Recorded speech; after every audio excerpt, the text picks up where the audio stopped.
So I read about this yesterday, that in India there is a social initiative called Blindfolded Conversations Under the Trees.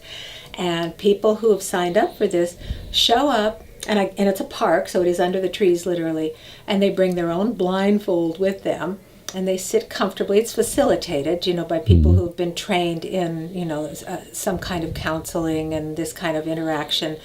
They put their blindfold on and they sit and they wait, and the facilitator brings them someone who's also blindfolded so that they never see each other. And it has bridged so many of those chasms that we talk about between people, where the initial judgment is just visual, yeah. It's like, oh, I see who you are. Yeah, right. Let's forget about having a conversation. I've already passed judgment. So what has happened is people are having these incredibly deep, self-reflective conversations with people that they never thought they could talk to.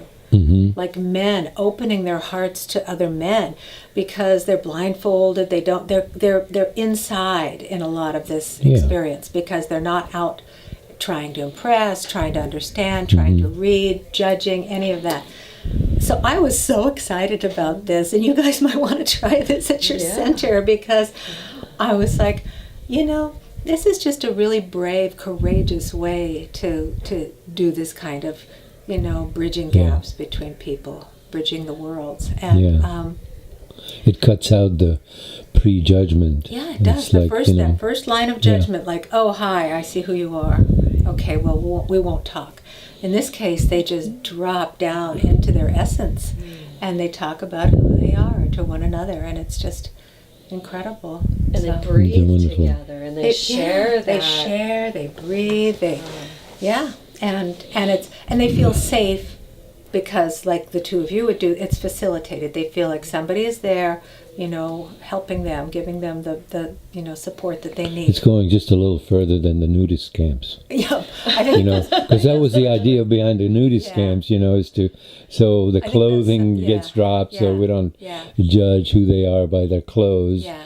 But in fact, there's just even our facial bodily languages, are so compartmentalized, and it gives images, and people pick it up. Yeah, and unfortunately, we're socialized in so many ways to judge. We hear our parents in the car saying, "Well, look at him," blah blah blah blah blah. Well, speaking personally, I used to hear a lot of that, and I would think, "Well, he looks nice to me," as we drive by, So,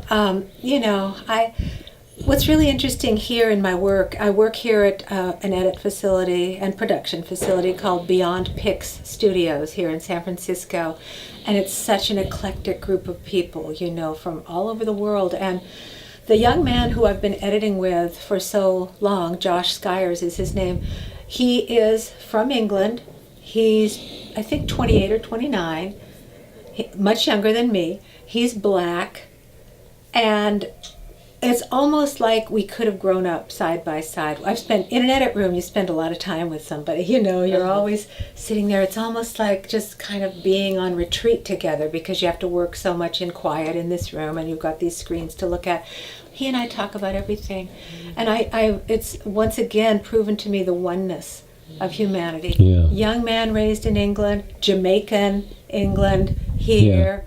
Young, different races, different classes, or cultures, different, and it's like same heart, same love. Oh, don't you love that? Oh, that sounded good, or food. I mean, just all kinds of stuff. And so this has just been a very recent experience, because we're just finishing up our weekly reports together, and honestly, I just have felt it again. I just smile every day, thinking, we're so alike. We have so much in the human spirit that shines through all of us. And this discovery, the blindfolding technique that you just mentioned, brings you to, there's so many different ways, that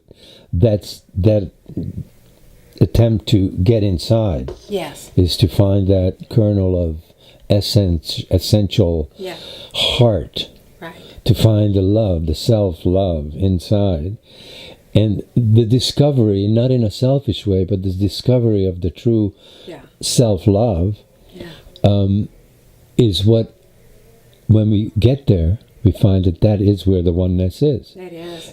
That's where we are connected as humanity. Yeah. So that's why we call ourselves those of us who commit ourselves to live in our hearts of compassion and caring. Right. We call that heartists. Heartists. That's very sweet. Because what we really need, we need something to call ourselves. Yes. Once we get there.